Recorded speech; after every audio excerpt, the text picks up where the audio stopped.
Bonjour, bienvenue à la capsule vidéo sur le chapitre 12, les différents types de forces. Donc ce chapitre, c'est le premier chapitre dans le module 4, la dynamique. Pour ce chapitre, pour ces notes de cours qui vont suivre, je vais suivre les sections du manuel Quantum Physique de Genelière. Donc, dans ce module, en réalité, il y a 3 chapitres. Le chapitre 12, les différents types de forces. Le chapitre 13, les corps soumis à plusieurs forces. Et le chapitre 14, les lois de Newton. Donc, on commence, comme je dis, la dynamique, c'est-à-dire les éléments qui peuvent influencer le mouvement. Dans un premier temps, nous allons définir ce qu'est une force. La force est une grandeur vectorielle dont l'action sur un objet fait subir à ce dernier une déformation ou encore une modification de son mouvement. Donc, une déformation, dans un premier temps, ça, on comprend tout ce que ça veut dire, c'est notre objet qui change de forme. Dès qu'on applique une force sur un objet, il y a 2 choses qui peuvent se produire, une modification de son mouvement ou une déformation. Si un objet ne se déplace pas, bien, il risque de subir une déformation. Un objet qui subit une force peut aussi voir son mouvement changer, c'est-à-dire une modification de son mouvement. Quand on dit la modification de son mouvement, habituellement, ce qu'on veut dire, c'est une variation de sa vitesse. Et cet élément est intéressant parce que si on observe et on analyse l'unité de mesure de la force, le Newton, on voit que son unité de mesure, c'est 1 Newton qui est égal à 1 kg fois mètre divisé par seconde au carré. Si on observe ces unités, on voit dans une partie le mètre par seconde carré. Et si on se souvient bien, le mètre par seconde carré, c'est l'unité de mesure de l'accélération. Par définition, une accélération, c'est une variation de la vitesse. Donc, c'est ce qu'on veut dire par une modification du mouvement. Ça, bien évidemment, c'est si on analyse les unités de mesure. Mais de manière intuitive, on le sait que si on applique une force sur un objet, il risque de se déplacer. Par exemple, un cahier sur un bureau. Si on applique une force horizontale à ce cahier, il va se déplacer. Au début, il était au repos, donc sa vitesse était de 0. Et si on applique une force, bien, sa vitesse peut augmenter et donc se déplace. La première force que nous allons définir, c'est la force gravitationnelle. La force gravitationnelle se définit comme étant l'attraction mutuelle de 2 corps due à leur masse. Ce que ça veut dire, c'est que n'importe quel objet ou corps qui possède une masse non nulle vont s'attirer. Donc, peu importe la masse, 2 objets vont s'attirer. On n'a pas toujours l'impression que c'est le cas.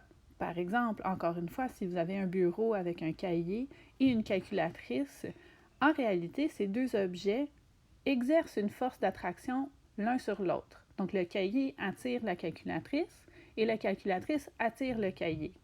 Cependant, bien évidemment, ces forces ne sont pas assez puissantes pour faire déplacer les objets sur votre bureau.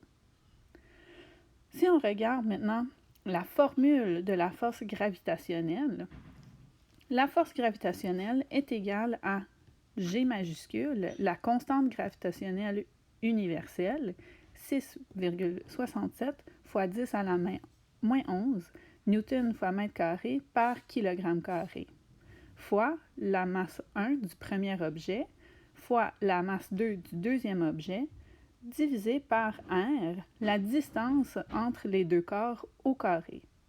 Donc, on n'oublie pas que les masses, maintenant, sont mesurées en kilogrammes et que les distances ou les longueurs sont en mètres. La force gravitationnelle étant la force d'attraction entre 2 corps est bien évidemment évidente lorsqu'on parle de la force d'attraction entre une planète et un objet. Si on prend en exemple la planète Terre, on a notre formule qu'on vient de voir, c'est-à-dire la force gravitationnelle est égale à la constante gravitationnelle universelle fois la masse du premier objet fois la masse du deuxième objet divisé par le rayon qui sépare les deux objets au carré.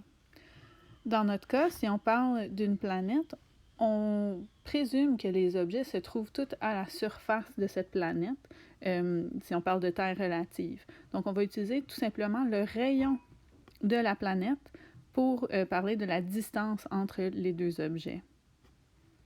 Donc, si on fait une petite analyse, on le sait que si un objet se trouve sur la Terre, et dans notre cas, la plupart des objets qu'on va analyser vont se trouver sur la Terre, la masse du premier objet, c'est-à-dire de la Terre, sera constante et le rayon que nous allons utiliser, c'est-à-dire le rayon de la Terre, aussi sera constante.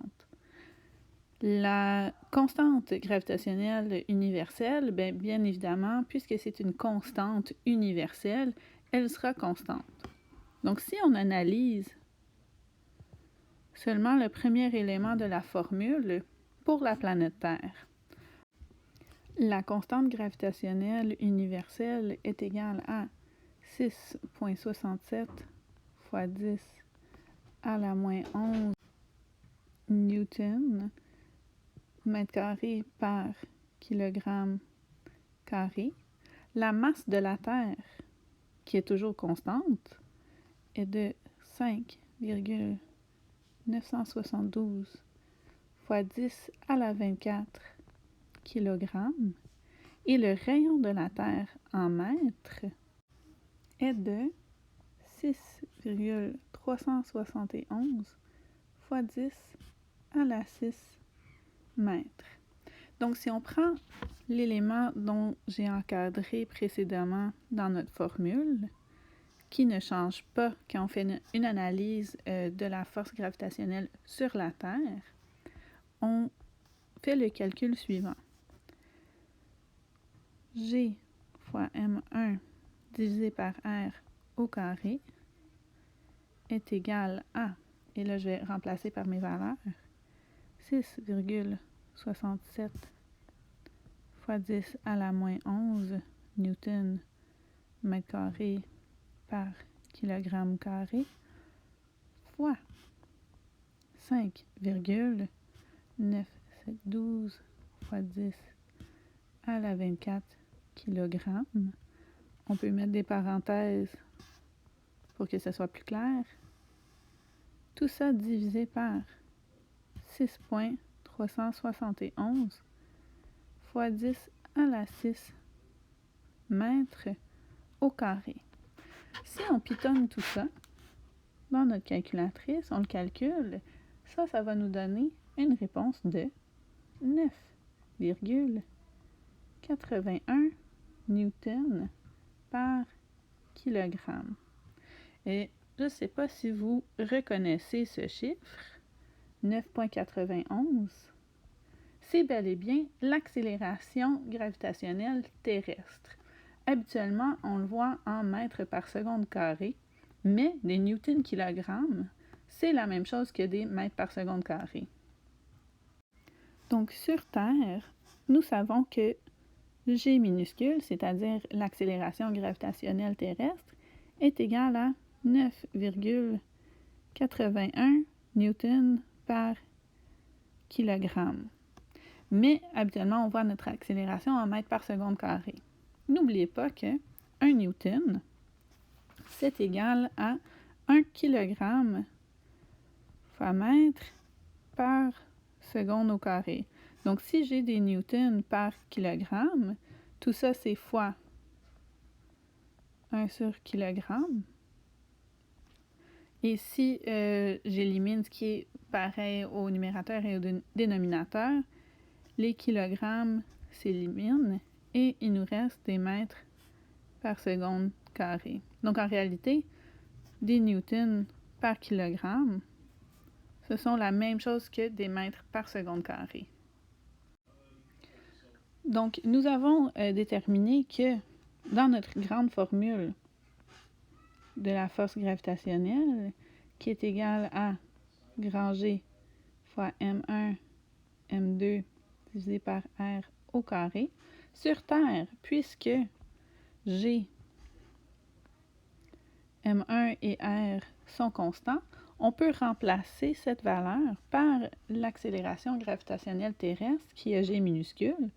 Donc la force gravitationnelle sera égale à la masse de l'objet qui se trouve à la surface de la Terre fois G, c'est-à-dire 9,81 mètres par seconde carré ou 9,81 newtons par kilogramme. Ça, c'est pour la force gravitationnelle.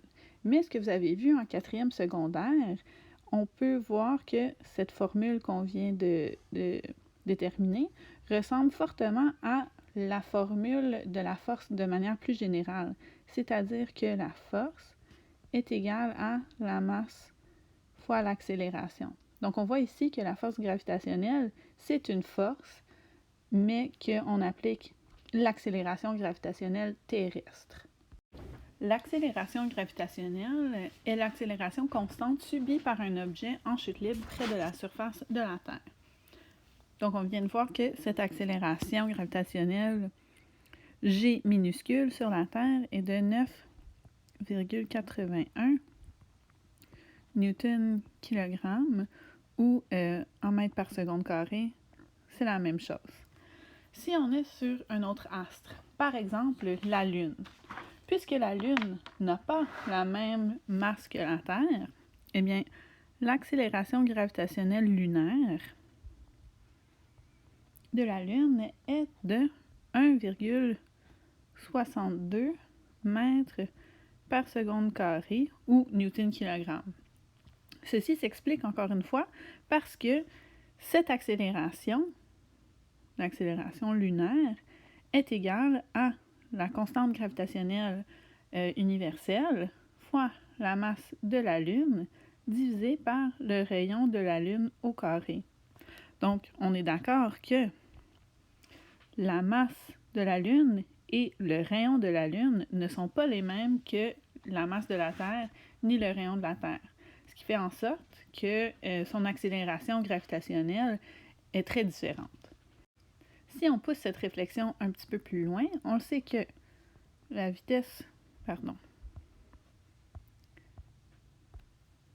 force gravitationnelle, de manière générale, est égale à la constante gravitationnelle universelle fois la masse de l'astre fois la masse d'un objet divisé par le rayon qui les sépare, la distance qui les sépare au carré. On sait que ces trois éléments-là vont varier selon si on est sur la Terre ou sur la Lune. Mais la masse de l'objet sera la même. Donc, on voit que la force gravitationnelle sur la Terre, pour un même objet, ne sera pas la même sur la Lune. Si on résume, la force gravitationnelle est égale à G m1 m2 divisé par r au carré. Si je suis sur la Terre, la force gravitationnelle terrestre va être égale à la masse de l'objet fois l'accélération gravitationnelle terrestre, 9,81 mètres par seconde carré. Mais si je mets ce même objet avec la même masse et je mesure la force gravitationnelle lunaire, la masse de l'objet est la même, mais l'accélération gravitationnelle n'est pas la même, 1,62 mètres par seconde carré. Donc, ce qu'on doit comprendre ici, c'est que pour une même masse, pour un même objet, si on change d'astre, eh bien, la force gravitationnelle sera très différente. D'où l'intérêt de faire la distinction entre la masse et le poids. La masse, c'est la mesure de la quantité de matière. Et la masse, comme on le sait, se mesure en kilogrammes ou en grammes. Donc, la masse, c'est vraiment la quantité de matière. Tandis que le poids correspond à la force gravitationnelle et se mesure en newton. Donc encore une fois, si j'ai un même objet que je place sur la Terre, la Lune, Saturne, etc., elle aura la même masse, peu importe où est-ce qu'on la place, mais sa force gravitationnelle, puisqu'elle varie en fonction de la masse et du rayon de chaque astre, eh bien la force gravitationnelle ne sera pas la même. Le deuxième type de force que nous allons décrire, c'est la force normale. La force normale risque d'être une nouvelle force que, pour vous, on n'en a pas vraiment parlé dans les autres niveaux. Donc, la définition. La force normale est la résistance de la surface d'un corps à une force exercée par un corps en contact. Il n'y a ici pas de déplacement. Cette force, c'est-à-dire la force normale, est perpendiculaire à la surface de contact. Donc, on note la force normale, Fn. Ici, j'ai gardé la flèche parce qu'habituellement, quand on parle de force, on parle d'une grandeur vectorielle. Mais dans le chapitre présent, nous allons uniquement parler de la mesure de ces forces-là, sans tenir compte de la direction. Donc, la force normale, encore une fois, c'est une force de réaction. Et l'élément clé pour la force normale, c'est les corps en contact. C'est une réaction à une surface. La force normale n'existe pas tant et aussi longtemps qu'un objet n'est pas en contact avec une surface. Par exemple, tout simplement, si nous avons le sol et j'ai un objet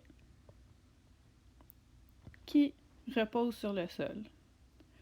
On vient de voir précédemment que cet objet qui possède une certaine masse va exercer une force gravitationnelle vers le sol puisque on est sur la Terre et il y a une force d'attraction mutuelle. Ce qu'on doit comprendre, ici une force habituellement rentre en compte la masse et une accélération. L'accélération, comme vous le savez, c'est un changement de vitesse. Évidemment, quand on a un objet placé sur le sol, cet objet-là ne transperce pas le sol et se rend jusqu'au centre de la Terre. Donc alors, qu'est-ce qui se passe? Eh bien, pour que l'objet repose sur le sol et ne se déplace pas, il y a une force exercée par le sol vers le haut qui s'appelle la force normale. Et cette force vient contrer la force gravitationnelle et garde notre objet en équilibre. Donc, dans ce cas-ci, la grandeur de la force normale, sa mesure, la force normale sera égale à la force gravitationnelle. Et ce parce que, encore une fois, notre objet est à l'équilibre, ne se déplace pas, donc ces deux forces doivent s'annuler. La force normale, alors, dépend directement de la force gravitationnelle. La force normale est donc nécessairement perpendiculaire à la surface de contact. Donc, dans ce cas-ci, la surface de contact était le sol. Mais par exemple, vous pouvez pousser sur un mur. Si vous prenez votre main et vous appuyez sur un mur, je crois que, dans la plupart des cas, vous n'allez pas détruire votre mur et passer au travers. Il y a donc une force normale exercée par le mur sur votre main qui est d'égale grandeur, qui garde votre main alors à l'équilibre. Cette force normale est donc perpendiculaire au mur. La force normale est donc à l'horizontale. Voici un exemple. Quelle est la force normale exercée par le sol sur une personne de 80 kg? Donc, on peut se faire un petit dessin de la situation.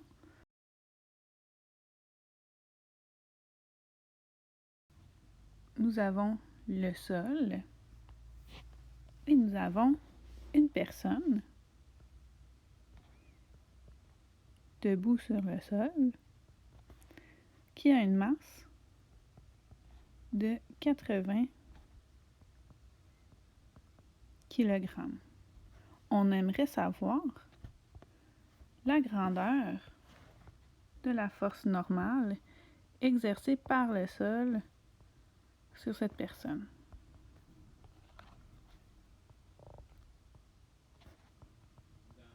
quelle est la force normale. Donc, pour trouver la force normale, nous allons trouver la force gravitationnelle exercée par cette personne sur le sol. Et on sait que la grandeur de la force normale sera égale à la force gravitationnelle. Donc, on sait que la force gravitationnelle sera égale à la force normale. On peut donc, la force normale sera égale à la masse de la personne fois l'accélération gravitationnelle terrestre. On pourrait ici utiliser la formule de la force gravitationnelle plus complexe, comme on a déjà vu. G est égal à M1, M2 sur R2 au carré. Ça serait quand même bien, mais puisqu'on le sait que G fois M1 divisé par R2 au carré, c'est égal à l'accélération gravitationnelle terrestre, on n'est pas obligé de passer par cette formule. Donc la force normale est égale à la masse, 80 kg, fois l'accélération gravitationnelle terrestre, 9,81 newtons par kilogramme. Les kilogrammes vont s'annuler et j'ai une force normale de 784,8 newtons, ou si je veux respecter mes chiffres significatifs, 785 newtons. Juste une petite parenthèse ici. Bien évidemment, là, j'ai uniquement parlé de la grandeur des forces, c'est-à-dire la norme en newton. En réalité, si on était en train de parler des grandeurs vectorielles, on devrait écrire que le vecteur de la force gravitationnelle est égal à moins le vecteur de la force normale, puisque, comme vous pouvez le voir dans mon schéma, ces deux forces sont de sens opposé, donc ils seront de signe opposé. Mais pour l'instant, on va négliger ceci, puis on parle uniquement de la grandeur de la norme de ce vecteur. Donc, on va négliger les signes pour le chapitre dans lequel on se trouve. J'aimerais revenir sur la notion que la force normale est perpendiculaire à la surface de contact. Donc, dans le cas d'un plan incliné. Un plan incliné, voici notre plan incliné. Donc, on va poser un objet à la surface de mon plan incliné. La surface de contact est donc le plan incliné qui est à un certain angle de l'horizontale. La force normale, elle, comme on vient de le dire, est perpendiculaire à la surface de contact. Donc, dans ce cas-ci, cette force normale pointe dans cette direction-là. Cependant, la force gravitationnelle de cet objet, est toujours vers le centre de la Terre. Donc, dans ce cas-ci, sur un plan incliné, à retenir que la force normale n'est pas égale, dans ce cas-ci, à la force gravitationnelle. En réalité, la force normale sera uniquement égale à une partie de la force gravitationnelle, la partie de la force gravitationnelle qui est perpendiculaire à la surface de contact. Donc, on va voir dans un chapitre un peu plus loin que la force gravitationnelle sur un plan incliné va pouvoir se décomposer en des composantes parallèles au plan incliné et perpendiculaires au plan incliné. Le prochain type de force que nous allons analyser est la force de frottement. La force de frottement est une force qui s'oppose au mouvement. Vous avez tous probablement observé le phénomène de frottement. Donc, comme l'image qu'on voit sur la diapositive, on a peut-être quelqu'un qui veut déplacer une grande boîte et exerce une force dans une direction pour le déplacer et trouve ça très difficile. On sait que ça peut être difficile parce qu'il y a une force de frottement. Et cette force de frottement c'est dû au contact de l'objet et la surface sur laquelle l'objet glisse. Donc, à la figure, la force de frottement, F, s'oppose au mouvement de la caisse et agit parallèlement à la surface de contact. Donc, contrairement à la force normale, bien évidemment, la force de frottement est parallèle à la surface de contact, mais s'oppose au mouvement. Dans ce cas-ci, on voit très bien qu'on exerce une force pour essayer de déplacer l'objet vers la droite, mais que la force de frottement est exercée vers la gauche. Encore une fois, la force de frottement, c'est aussi une force de réaction.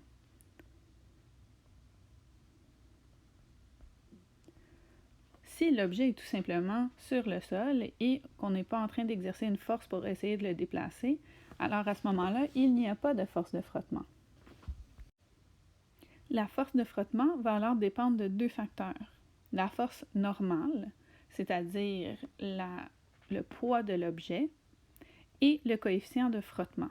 Le coefficient de frottement sera propre à chaque surface de contact. Donc, par exemple, le coefficient de frottement va être plus bas pour de la glace que sur un tapis.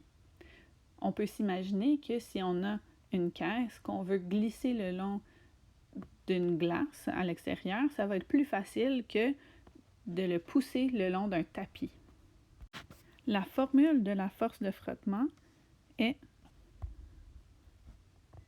la force de frottement est égale à mu, le symbole du coefficient de frottement, fois la force normale. Pour la force de frottement, il existe en réalité deux types de force de frottement.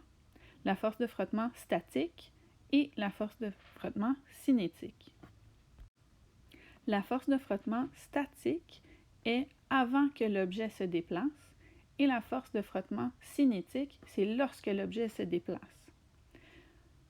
Vous avez peut-être remarqué que si on essaie de faire pousser un objet très lourd le long du sol, on commence à appliquer la force, mais l'objet, des fois, il ne se met pas à bouger tout de suite. On applique une force, on augmente cette force-là jusqu'à temps que l'objet se déplace.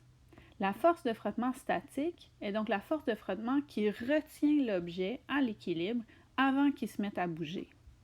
Et la force de frottement cinétique, c'est lorsque l'objet se déplace et il y a un glissement le long de la surface de contact, dans ce cas-ci le sol. Dans ce tableau, on voit les coefficients de frottement pour plusieurs substances. On voit les coefficients de frottement statique et les coefficients de frottement cinétique.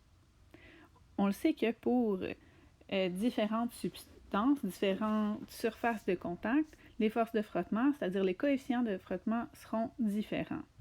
Par exemple, le coefficient de frottement du caoutchouc sur la glace sera beaucoup moins élevé que, par exemple, du cuivre sur du cuivre. Donc, il va être plus difficile de déplacer du cuivre sur du cuivre que le caoutchouc sur la glace. Mais l'autre chose qu'on remarque, c'est que le coefficient de frottement statique est plus élevé que le coefficient de frottement cinétique. Donc, quand on a un coefficient de frottement statique avant que l'objet se mette en mouvement, ça peut nécessiter une plus grande force que lorsque l'objet est en mouvement. Ça, on le voit de manière intuitive.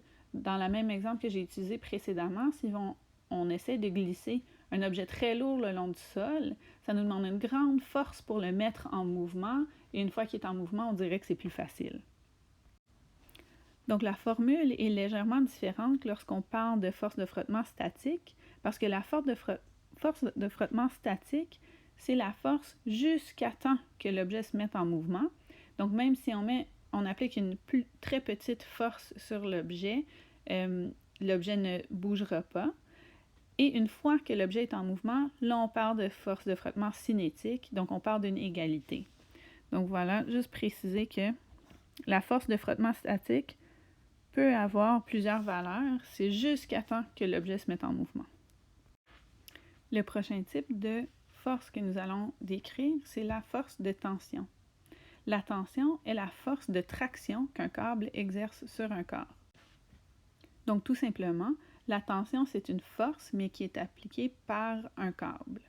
Donc, par exemple, si on a un objet suspendu, on a un plafond quelconque avec une corde, avec un objet au bout de la corde, bien, la force gravitationnelle sera égale à la force de tension. Plus précisément, la force de tension tend à étirer une corde. Une petite précision, lorsqu'un câble passe par une ou plusieurs poulies fixes, l'effet produit est la modification de la direction de la tension et non de sa norme. Donc on a ici une figure, on applique une tension dans un câble afin de soulever une masse.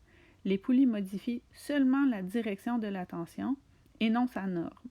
Donc dans ce cas-ci, la norme de la force de tension serait quand même égale à la force gravitationnelle de l'objet, mais peu importe la direction dans laquelle on se trouve, ça sera toujours la même valeur de force. C'est pas la même chose pour des poulies mobiles, mais on ne va pas aborder ça dans le présent chapitre. Le dernier type de force que nous allons décrire, c'est la force centripète. La force centripète maintient un corps dans un mouvement circulaire. Elle est toujours dirigée vers le centre de la rotation. Donc une rotation est quand même particulière. Si on observe la première figure, on a quelqu'un qui fait tourner un objet au bout d'une corde. Ce qui veut dire qu'en réalité, pour avoir une rotation, on va avoir une composante de vitesse qui est perpendiculaire en tout temps à la force centripète. La force centripète tire l'objet vers le centre de rotation, mais puisqu'il y a une vitesse constante qui est perpendiculaire, le résultat, c'est un mouvement de rotation. Ici, on parle alors de mouvement circulaire uniforme, où est-ce qu'on a une vitesse constante, mais la force vers le centre du cercle résulte donc dans une rotation circulaire. À noter que la force centripète peut être n'importe quel autre type de force. Ce que je veux dire par là, dans notre première figure, on a quelqu'un qui fait tourner un objet au bout d'une corde.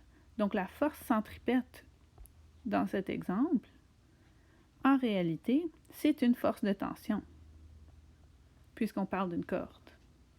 Ensuite, dans l'exemple de droite, quand on parle de la force gravitationnelle entre la Terre et la Lune, la rotation, le mouvement circulaire uniforme, est la raison que la Lune reste en orbite autour de la Terre. La Lune a une vitesse perpendiculaire au centre de la Terre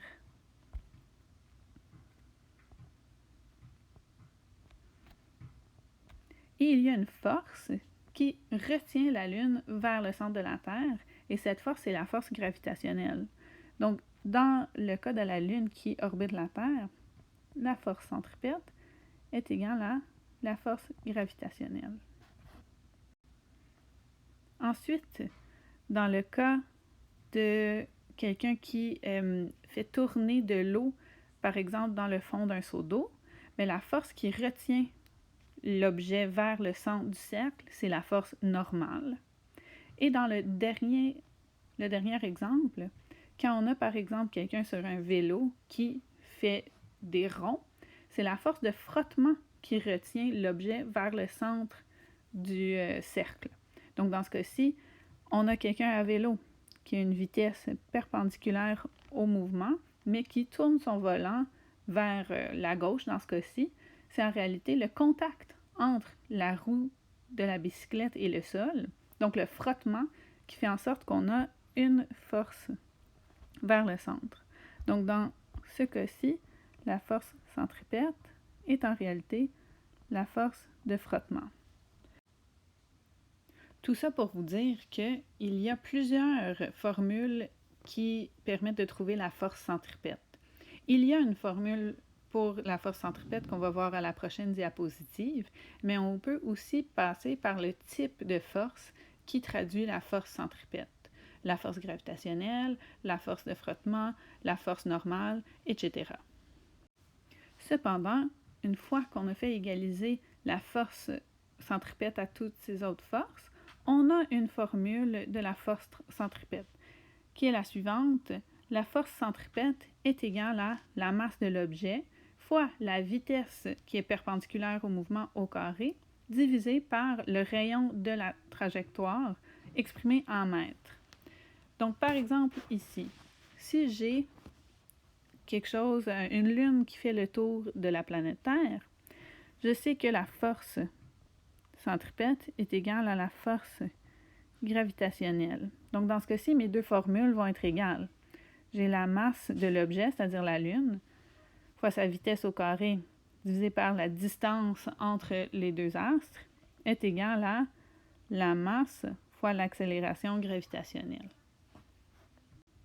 Ça, je vous le précise pour la résolution de problème. On peut terminer en trouvant la réponse à ce problème. Une éprouvette contenant 15 grammes d'une solution est placée dans une centrifugeuse qui tourne à une vitesse de 100 mètres par seconde. Quelle force centripète s'exerce sur la solution si le rayon du mouvement circulaire est de 12,0 cm? Donc, dans ce cas-ci, on va pouvoir trouver la force centripète en utilisant la formule directement de la force centripète. Donc, Fc est égal à la masse fois la vitesse au carré divisé par le rayon. La difficulté de cette question, bien évidemment, c'est d'avoir les bonnes unités. Donc, la masse est égale à 15 grammes, mais on doit le convertir en kilogrammes. La vitesse est déjà en mètres par seconde, donc on va le conserver, 100 mètres par seconde, et le rayon est égal à 12 cm, c'est-à-dire 0,120 mètres. Je peux donc remplacer mes valeurs dans ma formule.